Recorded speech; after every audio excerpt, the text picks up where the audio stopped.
Bismillahirrahmanirrahim. Jadi orang yang berhak menjadi imam itu bukan musafir, tapi siapa? Mukim. Orang yang mukim, bertempat di tempat tersebut. Sehingga jangan sampai musafir yang dijadikan imam, sehingga ketika musafirnya sholatnya dikosor, kita sebagai orang yang mukim kita ikut kosor sholat, dan ini tidak boleh. Karena kosor sholat itu hanya berlaku bagi musafir, sementara orang mukim tidak boleh mengkosor sholat. Karena kalau mengkosor sholat ini sudah menyelisih ayat, ya, sudah menyelisih ayat. Jadi ayat yang membolehkan tentang qasar salat, falaisa alaikum junahun an taqsuru minas shalah, ini peristiwanya adalah tentang musafir. Ayat ini bercerita tentang musafir, bukan orang yang mukim. Sehingga orang yang mukim wajib sholat secara sempurna rakaatnya. Subuh ya 2 rakaat, jangan dikosor jadi 1. Zuhur ya 4 rakaat, jangan dikosor jadi 2. Sampai bahkan ketika kita mau safar, ya, kita belum boleh kosor. Kapan boleh kosornya? Ketika nanti sudah di perjalanan, baru di situ kita boleh kosor sholat. Karena saat ini kita masih statusnya apa? Mukim, dan mukim tidak boleh mengkosor sholat. Katakan ya. Dan harusnya imam juga ngerti kalau posisinya ia sebagai musafir, maka dia juga harus sholatnya sebagaimana mukim. Ya, sholatnya harus sebagaimana mukim. Jangan sholat duhurnya 2 rakaat sehingga orang yang mukim ikut sholat duhur 2 rakaat. Ini menyelisihi sunnah, menyelisihi ayat Al-Quranul Karim. Jangan sampai imamnya sholat asar 2 rakaat, akhirnya mukim yang makmum di belakangnya ikut sholat asar 2 rakaat, padahal sholat asar ini 4 rakaat. Maka dari awal saya jelaskan, saya sampaikan, imam itu statusnya harus sempurna, karena dialah yang akan diikuti gerakannya. Maka kalau imamnya tidak sempurna dalam sholat, maka hendaklah mencari imam yang dapat sempurna di dalam sholat. Seperti itu, wallahu a'lam.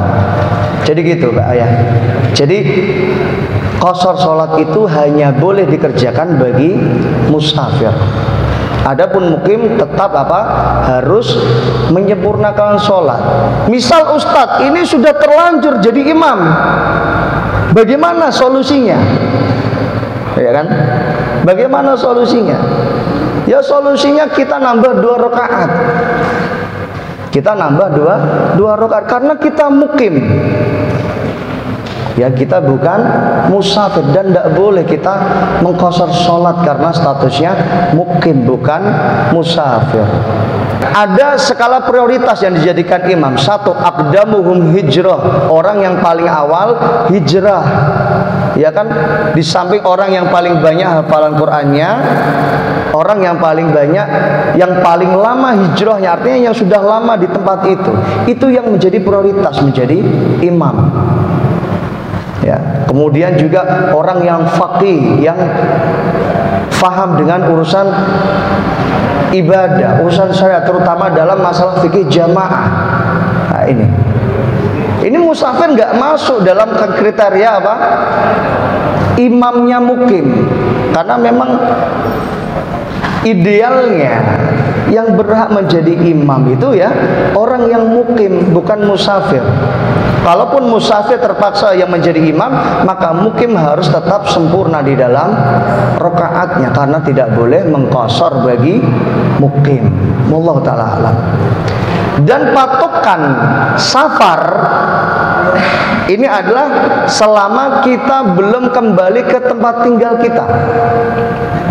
Jadi selama kita masih di luar daerah, selama itu pula lah kita masih bisa mengqashar atau menjamak sholat. Dan itu dilakukan oleh jamaah haji, jamaah umrah ketika berada di Mina, ya Pak ya, ketika ada di Muzdalifah, ketika berada di kota Mekah, boleh mengqashar sholatnya sekalipun sudah di Mekah, karena statusnya apa? Masih musafir, belum balik ke tanah air. Sampai kapanpun, tapi ya mosok mau di sana 40 hari, mosok ya dikosor terus. Kalau imamnya sempurna ya kita ikut imam yang sempurna. Masa imamnya rakaat panjenengan 2 rakaat? Kan enggak gitu. Nah, ini jangan dibalik gitu. Jadi seperti itu. Jadi selama belum kembali ke tempat tinggal, maka selama itu pula kita bisa mengqashar salat dan menjamak salat. Ya, bisa mengqashar salat dan menjamak salat. Wallahu taala alam. Sampun, ada lagi? Sudah ya? Apa? Masya Allah. Barakallah. Ustaz, bolehkah sebelum berangkat safar menjamak sholat di rumah, jamak takdim? Apa jawabannya tadi? Tidak boleh. Kapan dibolehkannya? Kalau sudah keluar dari daerahnya, ya, sudah keluar dari tempat tinggalnya. Ini baru boleh apa? Menjamak, jamak takdim. Atau boleh baginya untuk mentakhir salat. Dan ini adalah rukhsah dari Allah Subhanahu wa taala. Jadi ketika Allah Subhanahu wa taala berikan kita keringanan, maka ambil itu keringanan. Sebagaimana sabda Nabi sallallahu alaihi wasallam, "Innallaha yuhibbu an tu'ta ruhasahu." Allah ini senang kalau rukhsahnya kita ambil, kita amalkan. Dari rahmat kasih sayang Allah Subhanahu wa taala. Sama kayak orang nggak bisa sholat berdiri, boleh dia sholatnya duduk. Nggak bisa duduk, boleh sholatnya tiduran atau berbaring.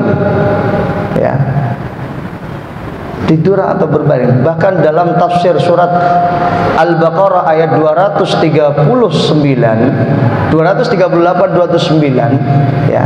Nanti insya Allah kita kaji itu, ya, bahwa boleh sholat dalam kondisi berjalan kaki, ya, rijalan au rukbanan, jalan kaki maupun berkendaraan, naik unta, ya, naik mobil, di atas apa? Di atas bis atau di dalam bis. Sholat di atas pesawat atau di dalam pesawat? Hebat ini, wali mungkin bisa sholat di atas pesawat. Sholat di dalam pesawat, ini bagaimana ini? Insya Allah kita akan kaji. Ustadz, kalau belok ke kiri nanti berarti menyesuaikan kiblatnya juga belok juga, Ustadz. Nah ini, ya. Jadi kita sudah pernah ngaji kalau nggak salah di kitab Bulughul Maram ini, ya. Jadi kiblatnya kemana? Haitsu tawajjahat bihi. Kemana arah itu kendaraan, maka itulah kiblatnya.